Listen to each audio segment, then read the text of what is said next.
Chapter 11 of the Sun and Moon and the Hiding of Valinor. It's told that after the flight of Melkor the Valar sat long unmoved upon their thrones in the Ring of Doom. But they were not idle, as Fëanor declared in the folly of his heart, for the Valar may work many things with thought rather than with hands, and without voices in silence they may hold counsel one with another. Thus they held vigil in the night of Valinor. Held vigil means still awake, not sleeping, in the night of Valinor, and their thought passed back beyond Aya and forth to the end. So their thoughts, they are knowing all of the words, even in the night, which passed beyond the Aya, which is the world, and to the forth to the end. Yet neither power nor wisdom assuaged their grief. So their grief, there is no any power or wisdom that could, let's say, agitate or decrease or reduce their grief. And the knowing of evil in the hour of its being, and they mourned not more for the death of the trees than for the marring of Fëanor, of the works of Melkor, one of the most evil, for Fëanor was made the mightiest in all parts of body and mind, in Valar, that means valiant, or courage, endurance, and in beauty, and in understanding, in skill, in strength, and in subtlety alike. For all the children of Ilúvatar, and a bright flame was in him, the works of wonder of the glory of Arda that he might otherwise have wrought on only Manwë might in some measure conceive, that if he still or remain with the Valinor, there will be many mighty works created by Fëanor that only Manwë could conceive or perceive. And it was taught by the Vanir who held vigil with the Valar, that when the messengers declared to Manwë the answers of Fëanor to his heralds, Manwë wept and bowed his head. But at the last word of Fëanor, that at the least the Noldor should do deeds to live in song forever, that the deeds of Noldor, as Fëanor declared in his last answer to the heralds of Manwë, that their deeds will be wrought in the song forever. He raised his head, as one that hears a voice far off, and he said, "So shall it be, dear both those songs shall be accounted."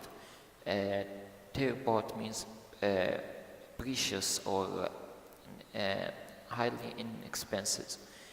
That shall be accounted, and yet shall be well bought, and it means after that it will be a good, let's say, payment. It will be a hard payment, but after all it will be a good payment. This means, for the price could be no other, which means that there is no any other solution to this. Thus, better than this. Thus, even as Eros spoke to us, shall beauty not before conceived be brought into Aya, and evil yet be good to have been. Which means that, as Eros said, that there will be a beauty that will come later. So it's good to have first the evil, and which then replaced by, let's say, a beauty that will not be conserved forever, that only will happen after the evil. So shall be the evil. But Mandos said, "And yet remain evil. To me shall Fëanor come soon." But when at last the Valar learned that the Noldor had indeed passed out of Aman and were come back into Middle-earth, they arose and began to set forth in deeds those counsels which they had taken in thought for the redress or repair or remedy of the evils of Melkor. Then Manwë bade Yavanna, bade means speak to Yavanna and Nienna to put forth all their powers of growth and healing, and they put forth all their powers upon the trees. But the tears of Nienna availed not to heal their mortal wounds, so without do not avail. And for a long while Yavanna sang alone in the shadow, yet even as her hope failed and her song faltered, Beleriand bore at last upon leafless pod is a branch of the tree, one great flower of silver, and Lyorelin, a single trait of gold, which later silver means the moon and gold means the sun later. These Yavanna took, and then the trees died, and their lifeless teams stand yet in Valinor as a memorial of vanish joy. But the flower and the fruit Yavanna gave to Auli, and Manwë hallowed them, and Auli and his people made vessels to hold them and perceive their radiance, as it said in the Silmarillion, as a song of the sun and moon. These vessels the Valar gave to Varda, that they might become lamps of heaven, outshining the ancient stars, being never nearer to Arda. And she gave them power to traverse the lower regions of Elmin, the atmosphere of Arda, and to set them to voyage upon appointed courses above the girdle of the earth, from the west into the east, and to return. It's like doing to them a continual course, just like orbit, which means here in our world that the moon and the sun have every one of them has his own orbits or orbital encircling or yes, let's say this, rounding around the earth or moving around the earth. This would traverse means above or higher of the atmosphere, ascended a voyage as appointed course above the girdle. Girdle means the color or the border of the earth, from the west to the east, and to return. These things the Valar did, recalling in their twilight the darkness of the lands of Arda, and they resolved now to illumine means lightening Middle-earth, and would light to hinder the deeds of Melkor, because deeds of Melkor were only strong in darkness. For they remembered the Avari that remained by the waters of their awaking, Avari of group of elves that remained in their awaking near the waters, and they did not utterly forsake the Noldor in exile, and did not abandon the Noldor in exile. And Manwë knew also that the hour of the coming of men was drawn nigh. And it said indeed that even as the Valar made war upon Melkor for the sake of Quenya, so now for the time they forbore for the sake of Haldor the man. They also have to, after the aftercomers, the younger children of Ilúvatar. For so grievous had been the hurts of Middle-earth in war upon Autumnal, that the Valar feared least means attention to prevent. First, to prevent even worse that should now befall. Whereas the Haldor should be mortal and weaker than the Quenya to withstand fear and tumults. Moreover, it was not revealed to Manwë where the beginning of men shall be, north, south, or east. Therefore the Valar sent forth light, but made strong the land of their dwelling. Isle the Sheen, Isle means the moon. The Sheen, the Vanir of old, named the moon. Isle is the Sheen, which means the Vanir of elves of old, named the moon. Flower of Telebrian in Valinor, and now the fire golden. Fire golden is the sun. Fruit of Lyorelin. They named the sun. But the Noldor named them also Rhaena, the wayward, and Vaisa, the heart of fire. That awakens and consumes for these. That awakens and consumes. For the sun was set as a sign for the awakening of men, and the waning of the elves. Waning means diminished or reducing of the elves. Let's say living. But the moon cherished their memory. The maiden whom the Valar chose from among the Maiar to guide the vessels of the sun was named Arian, and he has steered the island of the moon, was Telerian. So Arian steered the sun, while Tyrion steering the moon, and they both are Maiar. In the days of the trees, Arian had tended the golden flowers in the gardens of Valinor. Golden flowers in the gardens of Valinor, and watered them with the bright dews of Laiolin. But Tilion was hunter of company of Orome, and he had silver bow. He was lover of silver. When he would rest, he forsook the woods of Orome. And going to Lorien, he lay high dream by the pools of Este, in Silmarillion flickering beams. Flickering means shining but unsteadily, like turning on and off beams. And he begged to be given to the task of tending forever the last flower of silver, Arian. Arian the maiden was mightier than he, and she was chosen because she had not feared the heats of Laiolin, and was unhurt by them, being from the beginning spirit of fire, whom Milker had not deceived nor drawn to his service. Too bright were the eyes of Arian for even the elder to look on, and leaving Valinor she forsook the form and raiment which like the valor she had wore there. And she was as a naked flame, terrible in the fullness of her splendor. Aild was first wrought and made ready, and first rose into the realm of the stars, and was the elder of the new light. It means the moon is bigger than the sun, because it first raised. As was a Telebrean of the trees, then just like one in the Telebrean, bigger or older than the Laiolin of the trees, of the two trees that died before. Then for a while the world had moonlight, and many things stirred and woke that had waited long in the sleep of Yavanna. The servants of Morgoth were filled with amazement, but the elves of the outer lands looked upon in delight.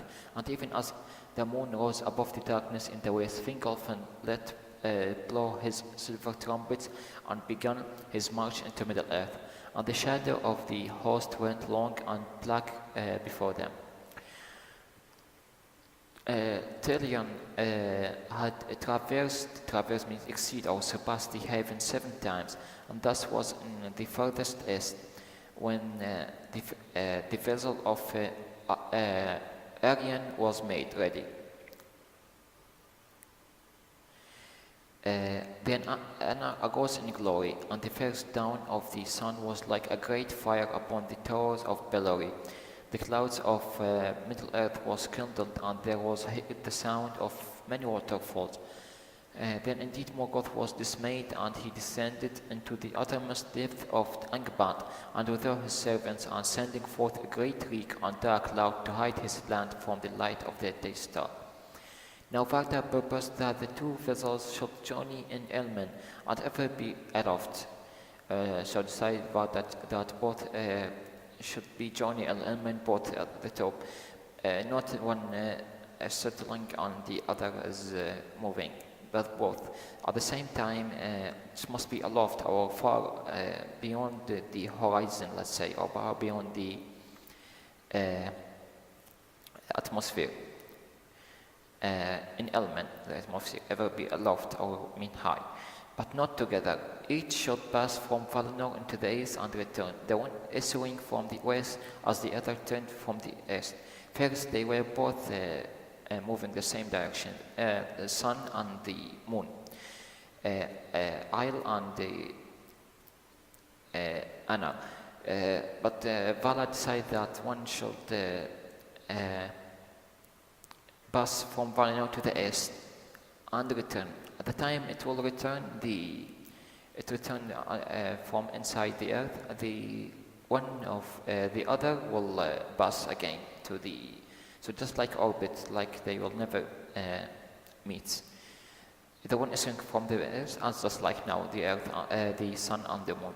Thus, the first of the new days were reckoned after the manner of the trees.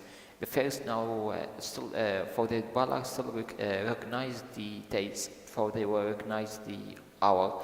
But after the days before the 2 trees, but after the 2 trees destruction, the first time they count again the days is after the sun and moon. From the mingling of the lights, when Arian and Tilion passed in Dincourse in and then courses above the middle of the earth. Beleriand was wayward. Wayward means like insurgent, or away, is not restrained to the rules, like doing with his own arm, and uncertain in speed, and he held not to his appointed path, and he sought to come near to Arian. So his intent to not to his passing into his path, but rather to seek for Arian, being drawn by her splendor, though the flame of Anna scorched him of the sun, and the island of the moon was darkened. Because of the waywardness of Tilion, because of what he was doing, or the insurgence of Tilion, therefore, and yet more because of the prayers of Lorien and Esther, who said that sleep and rest had been banished from the earth, and the stars were hidden, Varda changed her counsel and allowed a time where the world should still have shadow and half light, just like the eclipse would, another mean. Anna rested therefore in a while in Valinor, lying upon the cold bosom of the chest of the Arthur Sea. On the evening, the time of the descent and resting of the sun, was the hour of greatest light and joy in Aman. But soon the sun was drawn down by the servants of Olmo, and went then in haste under the earth, and so came unseen to the east. And there mounted the heaven again, lest night be overlong and evil walk under the moon, which means that as the sun settled to the Valar, or near the Valinor, it was drawn by the servants of Olmo servants, like drawn the sun under the earth, and went in the haste under the earth, and come unseen to the east, come unseen to the other side, until the long light under the moon, where the moon is still passing through the heaven. But by Anna the waters of the outer sea were made not hot and cloud with the colored fire, and Valinor had light for a while after the passing of Arian. Yet as she journeyed under the earth and rode towards the east, the glow faded, and Valinor was dim. And the Valar mourned them most for the death of Leolan. At down the shadows of mountain of defense lay heavy on the blessed realm. Vada commanded the moon to journey in like manner, and passing under earth to arise in the east.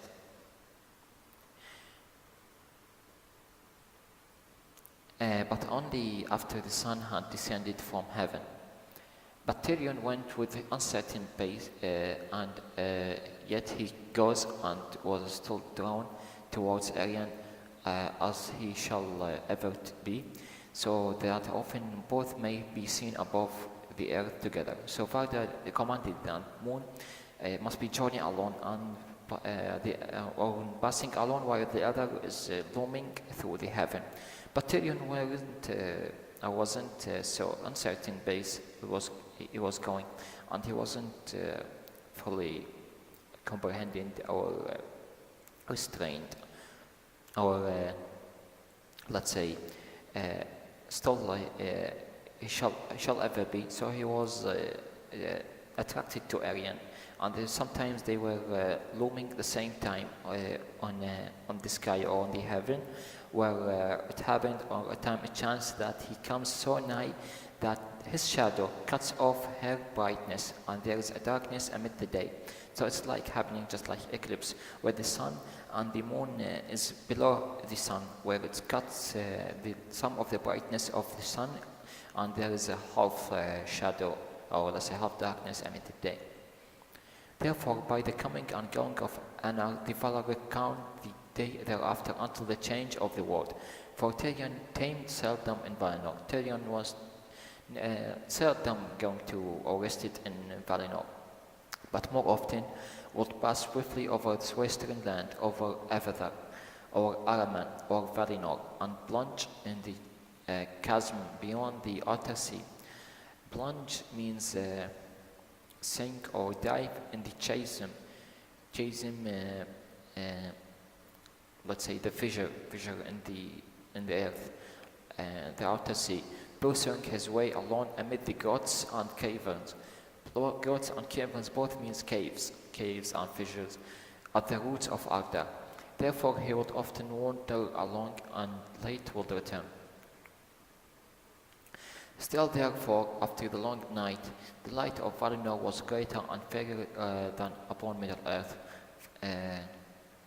For the sun rested there, and the lights of heaven drew near to earth in the region, but neither the sun nor the moon can recall the light that was of old. So the light of old referred to the two trees was much brighter than the sun and moon that came from the trees before they were touched by the poison of Ungoliant. That light lives now in Silmarils alone. But Morgoth hated the new lights and was for a while confounded or puzzled or confused by the unlooked. Unlooked means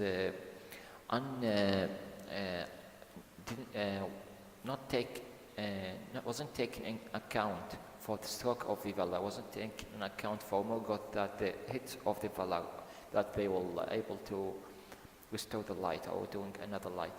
Then he assailed Tirion, sending spirits of shadow against him, and there was strife in Elmen beneath the paths of the stars. But Tirion was victorious, and Aryan Morgoth feared with a great fear, but dared not come nigh here, having indeed no longer the power, for as he grew in malice and sent forth from himself the evil was that he conceived in lies and creatures of wickedness, because he lost most of his power, and he sent all his power into his creatures. His might passed into them and was dispersed, so his power was decreased, because most of his power were passed or dispersed to his servants, and conceiving and putting lies and malice to the creatures. And he himself became ever more bound to the earth, unwilling to issue from his dark strongholds. With shadow he hid himself and his servants from Aryan,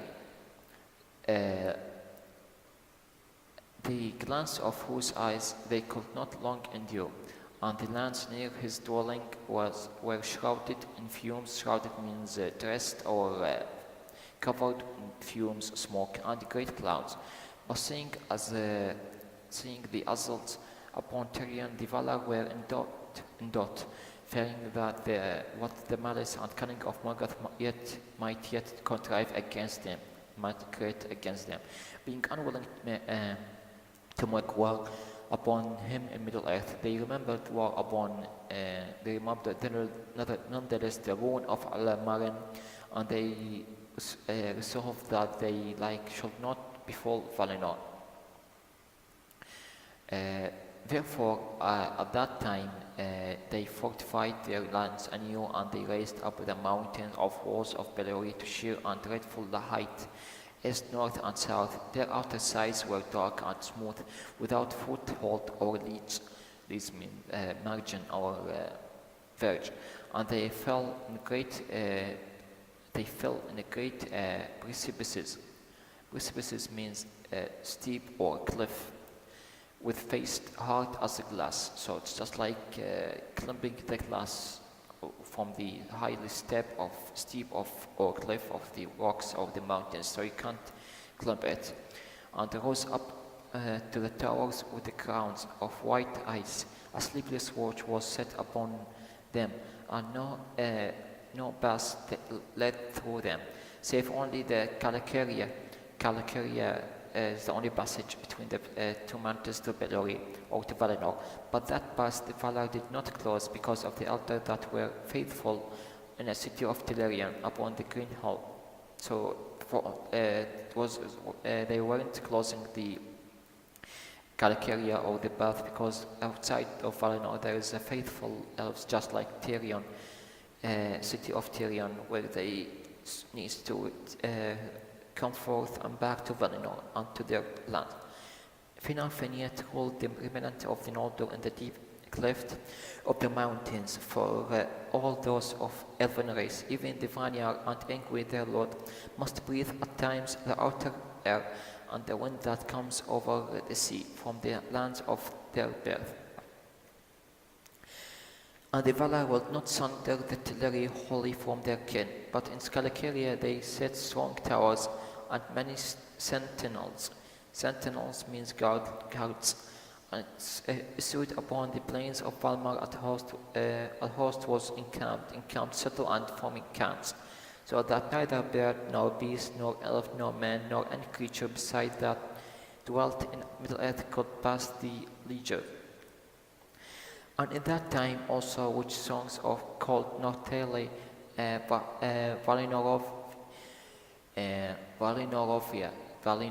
Valinor River, the hiding of Valinor, the enchanted isles were set, and all the seas about them was filled with shadows and bewilderment, and these isles were strong means stretched well in a lines as a net in the shadowy seas from the north to the south, before tall Erisea, the only isle, is reached by when sailing west. Hardly might any vessel pass between them, for in that dangerous sounds the waves sights forever upon dark rocks shrouded in mist, and in that the twilight as a great weariness came upon mariners and a loathing of the sea.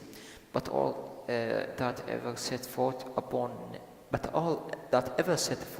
the islands were there entrapped and slept until the change of the world. So everyone came to these stretched or strong islands of Valinor that was made, were entrapped and slept there until the change of the world. Thus it was that Mandas foretold to them in Araman. The blessed realm was shut against the Noldor of the many messengers that after they sailed into the west, none came ever to Valinor, save when only the mightiest mariner of the sun, except one mightiest mariner that we will read about him soon, which is Elendil, half man and half elf. And this is the end of this chapter.